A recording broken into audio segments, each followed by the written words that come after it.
Back to my YouTube channel banking through Kannada. ಇವಾಗ ನಿಮಗೆ ಗೊತ್ತಿರೋ ಹಾಗೆ ಒಂದು 2 ರಿಂದ 3 ವಾರದ ಹಿಂದಿಂದನೇ ಒಂದು ನ್ಯೂಸ್ ಬರ್ತಾ ಇದೆ. ಅಂದರೆ ನೀವು ನ್ಯೂಸ್ ಪೇಪರಲ್ಲಿ ನೋಡಿರ್ಬೋದು ಅಥವಾ ಮೊಬೈಲಲ್ಲೇ ನೋಡಿರ್ಬೋದು. ಏನಪ್ಪ ನ್ಯೂಸ್ ಅಂದರೆ one state one R R B ಅಂತ. ಓಕೆ, ಸೊ ಏನಿದು ಆ್ಯಕ್ಚುಯಲ್ ಆಗಿ one state one R R B ಅಂದರೆ ಏನಿದು?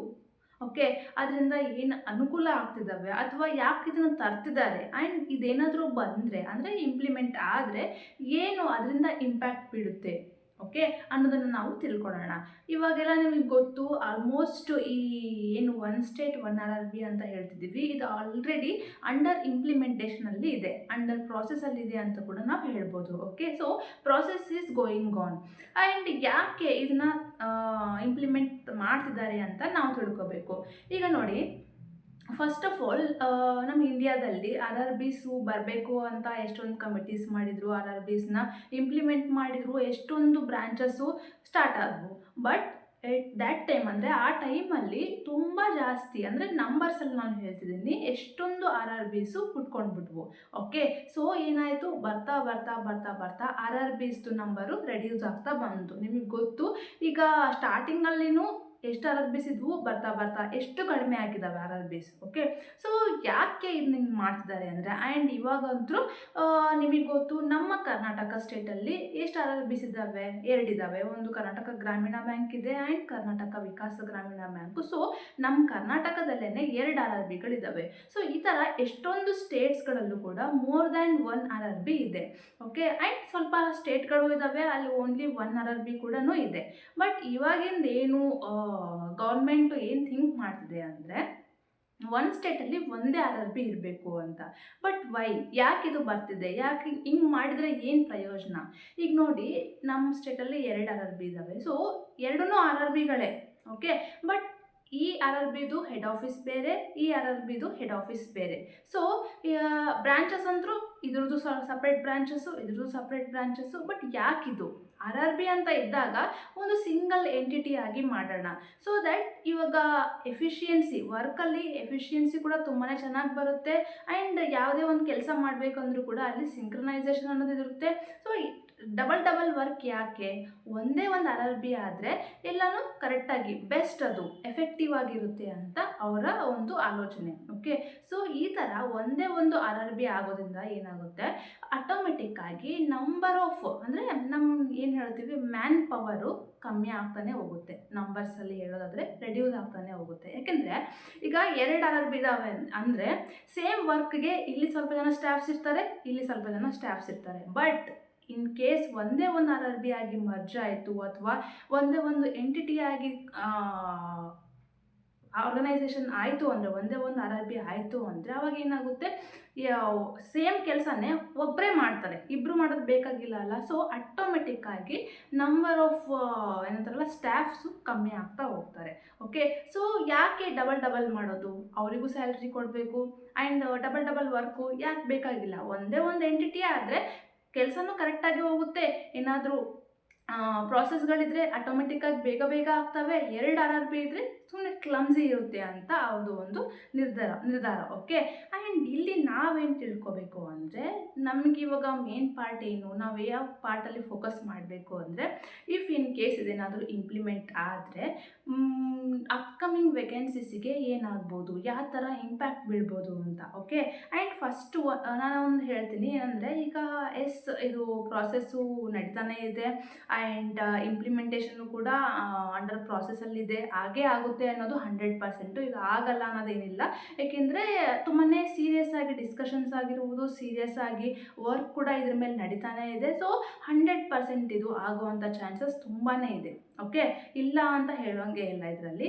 ಬಟ್ ಅಲ್ಲಿ ಒಂದು ನಾನು ಹೇಳಬಲ್ಲೆ ಏನಂದರೆ, ಈಗ ಹೌದು ಮರ್ಜ್ ಆಗುತ್ತೆ, 2 ಆರ್ ಆರ್ ಬಿ ಸೇರಿ ಒಂದೇ ಆಗುತ್ತೆ ಅಂದರೆ, ಬಟ್ ಇದು ಒಂದೇ ಒಂದು ಓವರ್ನೈಟಲ್ಲೇ ಆಗೋವಂಥ ಕೆಲಸ ಅಲ್ಲ. ಯಾಕೆಂದರೆ 2 ಸಪ್ರೇಟ್ ಆರ್ಗನೈಸೇಷನ್ಸು, 2 ದೊಡ್ಡ ಆರ್ಗನೈಸೇಷನ್ಸ್, ಅಷ್ಟು ಸುಲಭವಾಗಿಯೇ ಒಂದೇ ದಿನದಲ್ಲೆಲ್ಲ ಬದಲು ಮಾಡೋಕ್ಕಾಗಲ್ಲ. Okay, so it takes time, ಇದಕ್ಕೆ ಟೈಮ್ ಹಿಡಿಯುತ್ತೆ. ಅದರದ್ದೇ ಆದಂಥ ವರ್ಕ್ ಪ್ರೊಸೀಜರ್ನ ಫಾಲೋ ಮಾಡಬೇಕು, ಏನು ರೂಲ್ಸ್ ರೆಗ್ಯುಲೇಷನ್ಸ್ ಇದ್ದಾವೆ ಎಲ್ಲ ಫಾಲೋ ಮಾಡಬೇಕು. ಅದಾಗಿ ಎಲ್ಲ ಕಂಪ್ಲೀಟ್ ಆದಮೇಲೆ 2 ಸೇರಿ ಒಂದೇ ಎಂಟಿಟಿ ಆಗಿ ಕನ್ವರ್ಟ್ ಆಗ್ತವೆ ಅಂತ ಹೇಳ್ಬೋದು. ಸೊ ಇಲ್ಲಿ ಟೈಮ್ ಪೀರಿಯಡ್ ಅವ್ರಿಗೂ ಕೂಡ ಟೈಮ್ ಬೇಕಾಗುತ್ತೆ. ಅಟ್ಲೀಸ್ಟ್ 6 ಮಂತ್ಸಿಂದ ಹಿಡಿದು 12 ಮಂತ್ಸ್ವರೆಗೂ ಈ ಟೈಮು ಆಗ್ಬೋದು ಅನ್ನೋ ಪ್ರಿಡಿಕ್ಷನ್ ಇದೆ. ಓಕೆ, ಸೊ ಒಂದೇ ಒಂದು ದಿನದಲ್ಲಿ ಅಥವಾ ಒಂದೇ ಒಂದು ವಾರದಲ್ಲಿ ಆಗುವಂಥ ಕೆಲಸ ಇದಲ್ಲ. But it takes time. At least ಒಂದು 6 ತಿಂಗಳಾದರೂ ಅವ್ರು ತಗೋಬೋದು, ಇಲ್ಲ ಮ್ಯಾಕ್ಸ್ ಟು ಮ್ಯಾಕ್ಸ್ ಅಂದರೆ ಒಂದು ವರ್ಷದವರೆಗೂ ಅವ್ರು ತಗೋಬೋದು. ಬಟ್ ಇಷ್ಟೇ ಟೈಮ್ ಅಂತ ಹೇಳೋ ಹಂಗೆ ನಾವು ಪ್ರಿಡಿಕ್ಟ್ ಮಾಡೋಕ್ಕಾಗಲ್ಲ. ಓಕೆ, ಓನ್ಲಿ ಒನ್ ಥಿಂಗ್ ನಾವು ಅಶ್ಯೂರೆನ್ಸ್ ಕೊಡ್ಬೋದು, ಏನು ಅಂದರೆ ಪಕ್ಕ ಇದು ಮರ್ಜ್ ಆಗೇ ಆಗುತ್ತೆ, ಒಂದೇ ಒಂದು RRB ಆಗೋ ಚಾನ್ಸಸ್ ತುಂಬಾ ಇದ್ದಾವೆ ಅಂತ. ಓಕೆ, ಇವಾಗ ಅಪ್ಕಮಿಂಗ್ ವೇಕೆನ್ಸೀಸಿಗೆ ಏನು ತೊಂದರೆ ಆಗ್ಬೋದು? ಇನ್ನೊಂದು ಏನಂದರೆ, ಈಗ ಆಲ್ರೆಡಿ ನೀವು ಸ್ವಲ್ಪ ಜನ ಅಂದರೆ ಪ್ರಿಲಿಮ್ಸ್ ಬರೆದಿದ್ದೀರಾ ಆ್ಯಂಡ್ ಮೇನ್ಸ್ ಕೂಡ ಇನ್ನೇನು ನೆಕ್ಸ್ಟ್ ವೀಕಲ್ಲೆಲ್ಲ ಬರೆದುಬಿಡ್ತೀರಾ. ಸೊ ನಿಮ್ಗೇನಾದರೂ ಎಫೆಕ್ಟ್ ಆಗುತ್ತಾ ಅಂತ ಎಷ್ಟೊಂದು ಜನಕ್ಕೆ ಭಯ ಕೂಡ ಇರುತ್ತೆ. ಇವಾಗ ನಾವು ಬರೆದಿದ್ದೀವಿ, ಬಟ್ ಆಟೋಮೆಟಿಕ್ಕಾಗಿ ಇದೇನಾದರೂ ಮರ್ಜ್ ಆಗಿಬಿಟ್ರೆ ಅವ್ರಿಗೆ ಕಡಿಮೆ ಸ್ಟಾಫ್ಸ್ ಬೇಕು, ಸೊ ನಮ್ಮದೇನಾದರೂ ಸೆಲೆಕ್ಷನ್ನ ಹೋಲ್ಡ್ ಮಾಡಿಬಿಡ್ತಾರಾ ಅಥವಾ ಕಮ್ಮಿ ಮಾಡಿಬಿಡ್ತಾರಾ ಅಂತ ನಿಮಗೆ ಭಯ ಇರ್ಬೋದು. ಬಟ್ ನಾ ಇಲ್ಲಿ ಒಂದು ಹೇಳ್ತೀನಿ ನಿಮಗೆ, ಈಗ ನೋಡಿ, ಇದು ಟೈಮ್ ತಗೊಳುತ್ತೆ, ಟೈಮ್ ಟೇಕಿಂಗ್ ಪ್ರೋಸೆಸ್ ಅಂತ ಹೇಳಿದೆ. ಅಟ್ಲೀಸ್ಟ್ 6 ಮಂತ್ಸ್ ಆದರೂ ಅವರಿಗೆ ಬೇಕೇ ಬೇಕು ಅಂತ ಹೇಳಿದೆ. ಸೊ ನಿಮ್ಮ ಫೈನಲ್ ರಿಸಲ್ಟ್ ಬರೋದು ಯಾವಾಗ? January 1 ನಿಮ್ಮ ಸೆಲೆಕ್ಷನ್ ಎಲ್ಲ ಅಂದರೆ ರಿಸಲ್ಟು ಬಂದುಬಿಡುತ್ತೆ. ಸೊ ನಿಮಗೆ ಅಂದರೆ ಆ ಥರ ಏನೂ ಅಫೆಕ್ಟ್ ಆಗಲ್ಲ ಅನ್ನೋದು ನನ್ನ ನಂಬಿಕೆ. ಐ ಮೀನ್, ನೀವು ಸೇಫರ್ ಸೈಡಲ್ಲಿ ಇದ್ದೀರಾ. ಓಕೆ, ಸೊ ಈ ಥರ ಇದ್ರದ್ದು ಇಂಪ್ಯಾಕ್ಟು ನಿಮ್ಮ ಮೇಲೆ ಬೀಳೋದು ಆಲ್ಮೋಸ್ಟ್ ಕಡಿಮೆ ಇದೆ. ಓಕೆ, ಏನು ಎಫೆಕ್ಟ್ ಆಗಲ್ಲ, ನೀವು ಏನು ಸೇಫರ್ ಸೈಡ್ ಇದ್ದೀರಾ ಅಂತ ನಾನು ಹೇಳಬಲ್ಲೆ. ಓಕೆ, ಸೊ ಆ್ಯಂಡ್ ಈ ಕರೆಂಟ್ಲಿ ಯಾರ್ಯಾರು ವರ್ಕ್ ಮಾಡ್ತಿದ್ದಾರೋ RRBಸಲ್ಲಿ ಆಲ್ರೆಡಿ ಎಂಪ್ಲಾಯೀಸ್ ಇದ್ದಾರೆ, ಆಲ್ರೆಡಿ ಸ್ಟಾಫ್ಸ್ ಇದ್ದಾರೆ ಅಲ್ವಾ, ಸೊ ಅವ್ರಿಗೂ ಏನು ಇಲ್ಲಿ ಅಫೆಕ್ಟ್ ಆಗಲ್ಲ, ಅದು ಕಂಟಿನ್ಯೂ ಆಗ್ತಾನೆ ಇರುತ್ತೆ. ಆ್ಯಂಡ್ ಆಲ್ಸೋ ಬ್ರ್ಯಾಂಚಸ್ಸು, ಇವಾಗ ಎಷ್ಟು ಬ್ರಾಂಚಸ್ ಇದ್ದಾವೋ ಅದೇ ಬ್ರಾಂಚಸ್ಸೇ ಕಂಟಿನ್ಯೂ ಆಗ್ತವೆ, ಬಟ್ ಅಂಡರ್ ಒನ್ ಎಂಟಿಟಿಯಲ್ಲಿ ಅವು ಕೆಲಸ ಮಾಡ್ತವೆ, ಎರಡೆರಡು RRBs ಇರಲ್ಲ. ಓಕೆ, ಆ್ಯಂಡ್ ಇವಾಗ ನಿಮಗೊಂದು ಹೇಳಿದೆ, ನಿಮಗೇನಾದರೂ ಅಷ್ಟು ಅಫೆಕ್ಟ್ ಆಗಲ್ಲ, ನೀವು ಆರಾಮಾಗಿ ಎಕ್ಸಾಮ್ ಬರಿಬೋದು. But there are more chances. ಇವಾಗ ನೆಕ್ಸ್ಟ್ ಅಪ್ಕಮಿಂಗ್ ವೇಕೆನ್ಸೀಸಲ್ಲಿ ಆಟೋಮೆಟಿಕ್ಕಾಗಿ ನಂಬರ್ಸು ರೆಡ್ಯೂಸ್ ಆಗೋ ಚಾನ್ಸಸ್ ತುಂಬಾ ಇದ್ದಾವೆ. ಯಾಕೆಂದರೆ ಅವರಿಗೆ ಜಾಸ್ತಿ ಸ್ಟಾಫ್ಸ್ ರಿಕ್ವೈರ್ಮೆಂಟ್ ಇಲ್ಲ. ಓಕೆ, ಸೊ ಜಾಸ್ತಿ ಸ್ಟಾಫ್ಸ್ನ ತೊಗೊಂಡು ಅವ್ರು ಏನು ಮಾಡ್ತಾರೆ?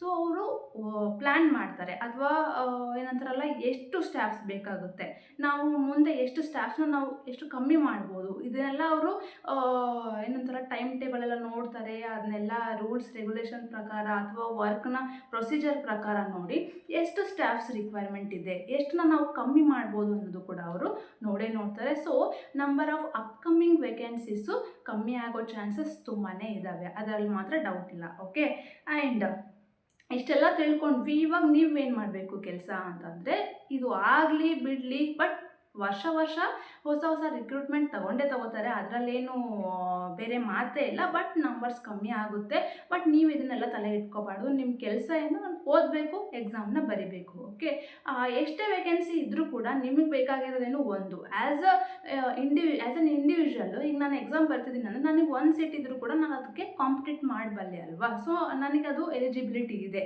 ಸೊ 1 ಸೀಟ್ ಇದ್ದರೂ ನಾನು ಎಕ್ಸಾಮ್ ಬರೀಲೇಬೇಕು, ಒಂದು 30 ಸೀಟ್ ಇದ್ದರೂ ಕೂಡ ನಾನು ಎಕ್ಸಾಮ್ ಬರೀಲೇಬೇಕು. ಸೊ ನೀವು ಆ ಥರ ಮೈಂಡ್ಸೆಟ್ ಇಟ್ಕೊಂಡು ಕರೆಕ್ಟಾಗಿ ಎಕ್ಸಾಮ್ಗೆ ಪ್ರಿಪೇರ್ ಆಗಿರಿ. ಇದೆಲ್ಲ ಹೆಂಗೆ ಅಫೆಕ್ಟ್ ಆಗುತ್ತೆ, ಹಾಗಾಗುತ್ತೆ, ಅವೆಲ್ಲ ತಲೆಯಲ್ಲಿ ಬಿಟ್ಬಿಡಿ. ಓಕೆ, ಸೊ ಆ್ಯಸ್ ಆಫ್ ನಾವೇನು ಚಿಂತೆ ಮಾಡಬೇಕು, ಇನ್ನೂ ಇಂಪ್ಲಿಮೆಂಟೇಷನ್ ನಡೀತಾನೇ ಇದೆ, ಮರ್ಜರ್ ಆಗಿಲ್ಲ. ಸೊ ಇವಾಗಿಂದು ಆ್ಯಸ್ ಆಫ್ ಏನಿದೆ ಅದನ್ನ ನೀವು ತಲೆಯಲ್ಲಿ ಇಟ್ಕೊಂಡು ಕರೆಕ್ಟಾಗಿ ಓದ್ಕೊಳ್ರಿ, ಎಕ್ಸಾಮ್ ಬರೀರಿ. ಓಕೆ, ಆ್ಯಂಡ್ ಮಿಕ್ಕಿದ್ದು ಯಾವುದು ನಮ್ಮ ಕೈಯಲ್ಲಿಲ್ಲ, ಏನಂತಾರಲ್ಲ ಬಿಯಾಂಡ್ ಅವರ್ ಹ್ಯಾಂಡ್ಸ್ ಅಂತಲೂ ಹೇಳ್ಬೋದು. ಸೊ ಜಾಸ್ತಿ ತಲೆ ಕೆಡಿಸ್ಕೋಬೇಡಿ. ಬಟ್ ಮರ್ಜರ್ ಆಗುತ್ತೆ, ಆಲ್ಮೋಸ್ಟ್ ಬೇಗನೆ ಆಗುತ್ತೆ ಅಂತ ತುಂಬಾ ಅನಿಸ್ತಿದೆ. ಬಟ್ ಪರ್ಟಿಕ್ಯುಲರ್ ಟೈಮ್ ಬೌಂಡ್ರಿ ಗೊತ್ತಿಲ್ಲ, ಪರ್ಟಿಕ್ಯುಲರಾಗಿ ಇದೇ ಟೈಮಿಗೆ ಆಗುತ್ತೆ ಅನ್ನೋ ಒಂದು ಪ್ರಿಡಿಕ್ಷನ್ನು ಕೂಡ ಇಲ್ಲ. So we can't predict it. Okay, so ಇಷ್ಟೇ ನಾನು ನಿಮಗೆ ಕ್ಲಿಯರ್ ಮಾಡಬೇಕು ಅಂತ ಅಂದ್ಕೊಂಡಿದ್ದೆ. ಆ್ಯಂಡ್ ಆಲ್ಮೋಸ್ಟ್ 2 RRB ಸೇರಿ 1 RRB ಆಗೇ ಆಗುತ್ತೆ. ಆ್ಯಂಡ್ ತುಂಬಾ ಹತ್ತಿರದಲ್ಲಿದೆ ಅದು ಕೂಡ. ಬಟ್ ಯಾವಾಗ ಅಂತ ಯಾರಿಗೂ ಗೊತ್ತಿಲ್ಲ. ಓನ್ಲಿ ನಾವು ಪ್ರಿಡಿಕ್ಟ್ ಮಾಡ್ಬೋದು, ಆಗುತ್ತೆ, ಬಟ್ ಟೈಮ್ ಲೈನ್ ಗೊತ್ತಿಲ್ಲ.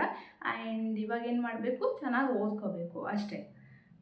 ಆ್ಯಂಡ್ ಇಲ್ಲಿಗೆ ಈ ವಿಡಿಯೋನ ಮುಗಿಸೋಣ. ಮತ್ತು ನೆಕ್ಸ್ಟ್ ವಿಡಿಯೋಲಿ ಸಿಗೋಣ. ಅಲ್ಲಿವರೆಗೂ ಟೇಕ್ ಕೇರ್, ಬಾಯ್.